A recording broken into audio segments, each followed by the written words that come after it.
Right along. We haven't got too much time left, so let's sneak in a little bit of tea for two. This is gonna be spicy. So, there was one time I was in a relationship. And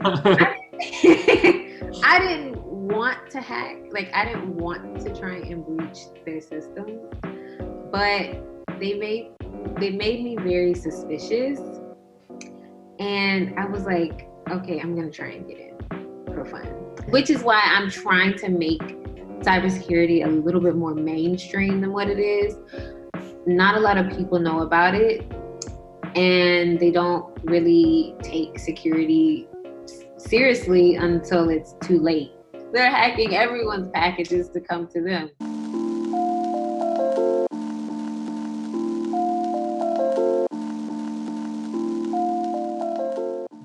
Welcome to the Tech Post Podcast. I'm your host, Trent Lapinski. In this episode, I interview Tailor Tolliver. She's a cybersecurity expert, and in this interview, we talk about how she got into cybersecurity and her entrepreneurial journey into starting her own cybersecurity consulting firm. This is an amazing episode, so please stay tuned.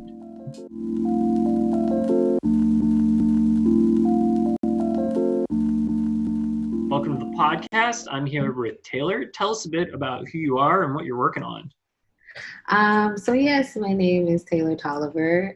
You probably know me online as the Digital Empress everywhere. That's my online brand, and basically a cybersecurity girl. I show people what I'm learning in the field. I help people get into the field, and I inspire people to keep pursuing their goals and dreams, on the journey of entrepreneurship or getting into a specific job. I also am a cybersecurity engineer, but today I just recently put in my 2 weeks notice to fully go full mode entrepreneur. But yeah, I had a really long run as a woman in tech, Black woman in tech. I started my school career in cybersecurity. What was that? Spring 2015, and I started my cyber courses in fall 2015, and that ran all the way up until fall 2017 when I graduated with my associates in cybersecurity. And throughout school, I started working. I got my first I got my first tech internship with the government, and I was basically working on their SharePoint permission strategy, basically letting people know what they could access and what they couldn't access. And then after that, I got my first full-time position as a help desk associate. Worked there, gained a lot of experience, got another job similar to that. And then after that job, I became a network analysis, and I was basically working on the back end of things instead of the front end. And, troubleshooting network issues and, making sure our network was up. And then that's how from that job, I transitioned into cybersecurity. So yeah, and I did all of this without any certs. A lot of people like to ask me oh, what certs do you have? Or did you have your security plus? I'm like, no, I work hard and I research and I study. Yeah. Well, I definitely appreciate your hustle because I know just from my, tinkering days and getting into the cybersecurity stuff, it's complicated. It's hard. This is not an easy profession to get into. But you kind of stepped up and took the challenge, and you're now downloading Kali Linux and doing pen testing and all that fun stuff. Can you tell us a little bit about some of your experiences with the tools of the trade? So in school, they introduced me to Kali Linux for the first time. I never knew that tool existed until I got into school. And the cybersecurity club at my school encouraged getting it downloaded, getting familiar with it. playing with it, trying to use it in capture the flag exercises that they would give us. They wanted us to get very familiar, very comfortable using it because they were like, you know, if you guys want to be pen testers, you want to be security professionals, you have to be comfortable with this. Mm-hmm. So I've been using it since, I would say, fall 2015 when I started my cyber courses. And then I enrolled into the cybersecurity club, and we were constantly doing like hacking challenges. We were constantly going to like outside, like we would form a team within the club, and then like we would pick certain events that we wanted to go to and participate in the capture the flag events, which is basically like you're going into a competition and you're hacking and trying to get into the challenges and stuff. So yeah, I've been messing with it and learning it and, you know, getting my hands dirty for some time now. Some of my favorite things to do with Kali Linux I just recently found out I like to do vulnerability scans. I've cracked passwords, weak passwords with Kali. What else have I done? I've done steganography with Kali. Yeah, I would say that's about it that I've used with Kali. Well, it's I mean, it's quite the tool chest. I'm going to date myself here because you know, I remember when you had to put all those tools together. We talked a little bit about this before we were recording. Back in the day, there was no Kali Linux, and it's like you had to go download all these repos and hack together your own Linux install. So it's awesome now that you can just go and, you know, download one Linux distribution that already has everything pre-installed for you. Because yeah, just getting even installed back in the day was a nightmare. And even today, it's still not easy. Like you still have to, you know, get used to the terminal on the console. And like there's a little bit of config involved still. I mean, I think it's awesome that you were able to go from, you know, choosing this as a career path, you know, getting jobs. I mean, starting out at the help desk level and having to deal with support. I mean, that is like probably the worst and the best place to learn because like you get exposed to, you know, so many different problems and you're constantly solving problems for people, but then you're also dealing with the humanity and that presents its own set of challenges. But you've worked your way all the way up from that. And now, you know, you're starting your own entrepreneurial journey and kind of going out on your own. So what's kind of next for you? What led you to this decision and this path? I've had the idea of being an entrepreneur. I would say for a long time. I would say maybe my second year in school, but I didn't know what to do. But when I started getting online and networking with people online and seeing other people doing this entrepreneur thing online, I was like, maybe I could do this somehow, but I just didn't know where to start. And then 2017, I just decided, I was like, I think I want to do this. I think I want to start being an entrepreneur, finding out ways how to, you know, make money online with the skills that I have. And I think what was that? I was unemployed for a bit of 2018. So I got a chance to like really dive into being an entrepreneur. I took a course, I invested in a course on Udemy, and it taught me how to like run a freelance web development business. And I did that, and I think I got through it mostly. And then I don't know how I went from that to like creating like a Slack channel with a bunch of like other Blacks in tech. And that was created just for fun. Like it was originally just created for fun, but then I started realizing like I can generate money in here and I can help people get jobs and opportunities and clients and stuff like that. So it kind of transitioned from it being like a fun space for us to just come and talk about, you know, us being Blacks in tech. And now it's come to like us still doing that, but also like helping each other get clients and generate money and, you know, help each other grow on social media, promoting each other and just helping each other grow and get everyone else's business started, I guess. And that's still in the works. I'm still getting that together and getting people to come in and collaborate and contribute. There's a lot of people that have reached out to me to work for me and help me with the channel and stuff like that. But I want to get to the point where I'm doing like pen testing full time and running my own pen test team. And I do have a few pen testers in that Slack channel.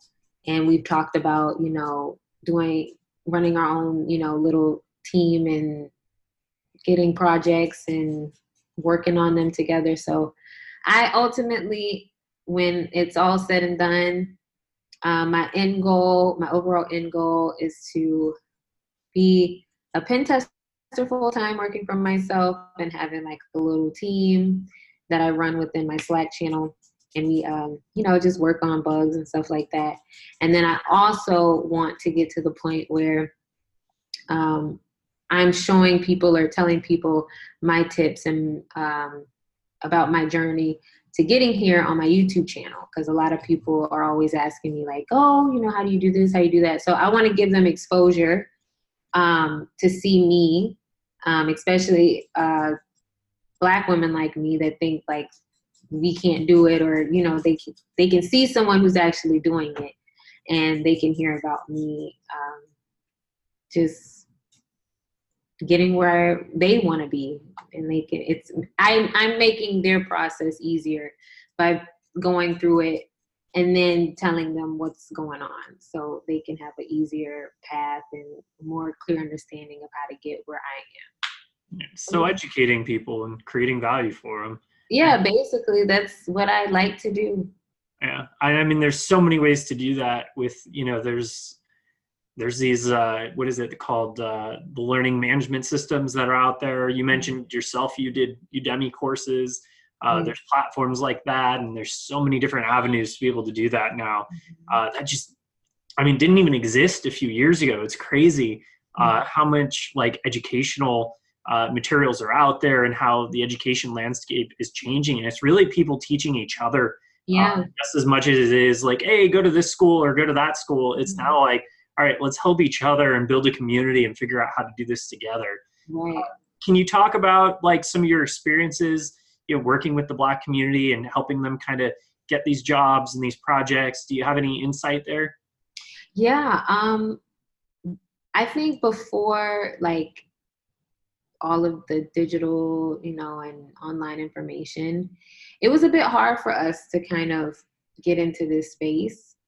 And we're still dealing with a lot of things, especially in the corporate world, dealing with our own personal experiences and trying to overcome them and tell other people who want to get into the space, like, you know, you may go through this, but it's not going to last for long and you're going to get to a better situation eventually. But I think a lot of us, especially online, who've kind of come together and, you know, we've started to realize like a lot of us have similar experiences in the tech realm. And we're not alone. Like, I think a lot of us have come together and just, we've seen that it's almost like kind of therapeutic to talk to each other, have that community. Because sometimes like when we're in the corporate world, we may be the only person of color in that space. And sometimes it could get a little bit, it can feel lonely, you know, we feel like it's just us and we don't really have anyone to talk to. So a lot of us are finding each other outside of it, and we're just talking amongst each other and motivating each other, building each other up, inspiring each other, and just making sure that at the end of the day, even through all the hardship or, you know, us, you know, being stressed out, that we're making our mark in the field and we're creating history, because it was a lot harder for us back in the day that I researched, you know, to get into this field, but we're coming now in droves to, you know, make a difference in technology. Yeah, that's awesome. And I mean, I love the fact that tech is so accessible now so that this can happen. Because as a society, we need this. It's kind of an equalizer because the tech industry, I mean, it's so segregated. I don't have another word for it. And it's kind of sad because you're lacking that diversity of opinion. You're lacking that diversity of thought, and you don't get to understand how the rest of the world kind of looks at things and solves problems. And there's just a lack of consideration that goes into a lot of the products and services that we're using. And there's cultural differences and all kinds of things that, you know, they're missing out on. And, you know, I am so happy to see that there's communities that are building like the ones that you're working on and that you're involved in that are kind of trying to help bridge this gap and solve some of these problems. Because ultimately for me, like technology was always about trying to empower people rather than tear them down. And we finally have the tools to do that now. And it's really refreshing to hear that, you know, people like you are building these communities and making that happen. Yeah, I've had a very good run so far since starting it. So, well, I hope it continues to be successful. So I'd love to ask you a little bit about like what's happening in the tech industry, like overall, like, you know, we're at this really weird place right now. You know, they're talking about breaking up Google and, you know, there's antitrust and you've got major companies being hacked and data breaches and like all this crazy stuff that's just, you know, politics, censorship, like all the tech companies infighting. Does that have an impact on you at all? Do you have any thoughts or opinion about what's going on in the tech space? No, I usually, like, if I see things in the news, like politics and stuff like that, I usually don't try and let it affect me. I may look at it, I may scan through it, see what's going on, but I think because I'm so focused on like me getting to a certain spot and me working, like I'm like in the back of my head, I'm like, okay, one day I'm going to be fixing this. Like, it doesn't matter. Like, it's going on now, but I'm probably going to be fixing this in the future. So that's how I like to think of it. Like, I'll see the stuff, I'll see these breaches, I'll see these companies getting hacked. And I'm like, maybe, just maybe they're missing me. Maybe there's something in my brain that they just need. And I'm learning right now. That's why I'm doing everything that I'm doing. I'm learning, I'm practicing because they're missing something. There's something that's missing. That's why the same hacks keep happening, the same breaches, the same, you know, issues. And we just haven't found a fix for them. So I don't really let the news like faze me. I'm just like, we just need to find a fix. Yeah. Spoken like a true cybersecurity expert. Let's solve the problem and then move on to the next one. Exactly. Because it's kind of this endless game. Like you're never like, you never actually, I don't know, you know, like you'll solve a problem and it's like, okay, now what's the next bug? What's the next security vulnerability? What's the next challenge? And it's just like, you're always trying to push it further and try to figure out like what's next. And what's another way someone's going to try to do this or break into this app, or, you know, what does that look like? And it's crazy because I don't think a lot of these tech companies take cybersecurity seriously. I mean, obviously because they're getting hacked all the time, like that's the evidence that they aren't. But they definitely need people like yourself that have studied it, who do understand this stuff, and that can advise them on best practices and how to avoid some of these things. And sometimes it's just knowing, you know, what not to do. Sometimes it's as simple as that. And it's just, you know, kind of like operational security, because that's the big challenge with a lot of these software companies and a lot of these developers is they build these apps and then they don't have anybody to look at them critically. Right. And that's something that I want to do, which is why I'm building my platform, which is why I'm trying to make cybersecurity a little bit more mainstream than what it is. not a lot of people know about it, and they don't really take security seriously until it's too late. Mm-hmm. So that's part of the reason why I'm kind of utilizing my platform and my voice.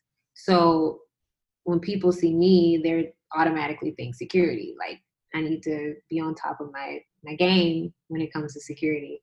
But yeah, I just think people, like you said, it's not really a importance around it. There's still a lot of people that don't really understand it. And that's why I'm trying to bring it to the forefront and be like, hey guys, like, look, you know, we need to get on top of this so we can try and, you know, mitigate more risk to these companies so they don't keep having the same hacks. Yeah. And have you looked at any like new technology or anything that's kind of on the forefront that you're excited about? Yes. I have a friend named Ari. She got me gave me the idea of getting like a drone license. And she says that when you want to fly drones, you need licenses to fly these drones. And I didn't know that. I thought we could just go outside and fly drones. I didn't know you had to get certifications for that. But I would like to see where drones go in the near future and how we would need to implement security for those, because I know everything needs security. Have you seen the drone capturing drone? I saw footage of this where there was like a drone where it's designed to capture other drones. It like kind of like shoots a net out and like captures them. I have not seen that. Yeah, because I mean, what are you supposed to do if someone's flying a drone illegally? Right. Oh, so they're like drone polices. Yeah, basically. The drone cops, I guess. I don't know. Drone cops. But there's some serious security concerns and privacy concerns with drones. That this is why they're like talking about, you know, having to have licenses and trying to figure out that technology, because I mean, I could just imagine any number of challenges and problems that could arise from flying drones illegally.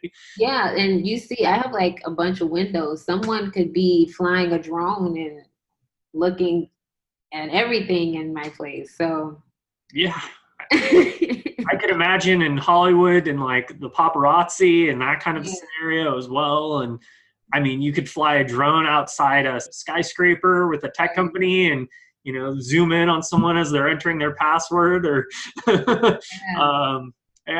going to be a lot of interesting challenges when it comes to the commercialization of drones. Right. I mean, they're talking about using them for deliveries too. Oh, wow. You know, yeah. So like Amazon's been looking at using drones for deliveries. Okay. Yeah. See how that works out. Especially if someone starts hacking all the drones. Right. Right. They're hacking everyone's packages to come to them. Yeah, exactly. The big one that worries me is cars. Is like, I don't think people realize, like, everyone's like, oh, I want a self-driving car. And I'm thinking, you realize, like, all these tech companies keep getting hacked, right? Like, you really want to get in a car that can be hacked? Like, because that's not going to go well. We will all be hurt. Yeah. You get hacked in the car. I mean, that's like one of my big concerns with automation is, you know, once we have self-driving cars, because I forget the statistics off the top of my head, but like a significant portion of the economy in the United States is people driving cars, whether it's like truck drivers, whether it's Lyft and Uber, you know, there's a significant, or deliveries as well. Like that is a significant job in this country. Right. And once all of that's automated and, you know, drones are delivering your packages and, you know, your Uber's driving itself and doesn't need a driver anymore, like that's going to put a lot of people out of work. But then at the same time, if that stuff's getting hacked I guess that creates more job opportunities in the cybersecurity space. So, right. Actually, that does create more opportunities. but it's going to be really, I don't know. I'm optimistic and fearful for the future because I'm afraid that people aren't going to take cybersecurity seriously, and we're going to have, cars getting hacked, and we're going to have drones doing things they shouldn't, Right. and we're going to have scenarios where we're going to have to learn the hard way that maybe we should have thought about cybersecurity before we did this, Right. because it's I don't know. Like I said, there's so many. I mean, I feel like every week there's another data breach that I'm reading about.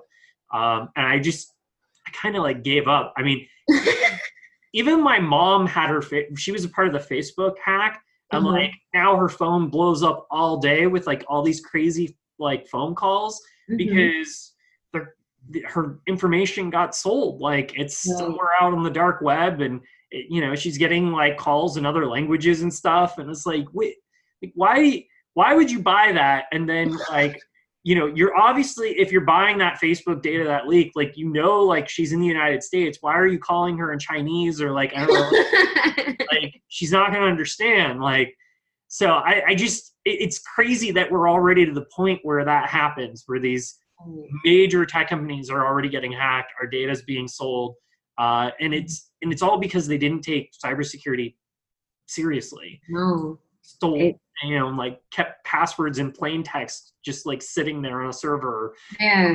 Where the password is password. Why, with all the people that is using your platform, your social media, why would you not think, hey, like, but some people, I guess I'm thinking like that because I'm in security, like I'm going to put security first, but people just don't think about it till last minute.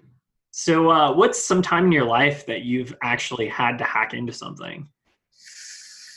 Ooh.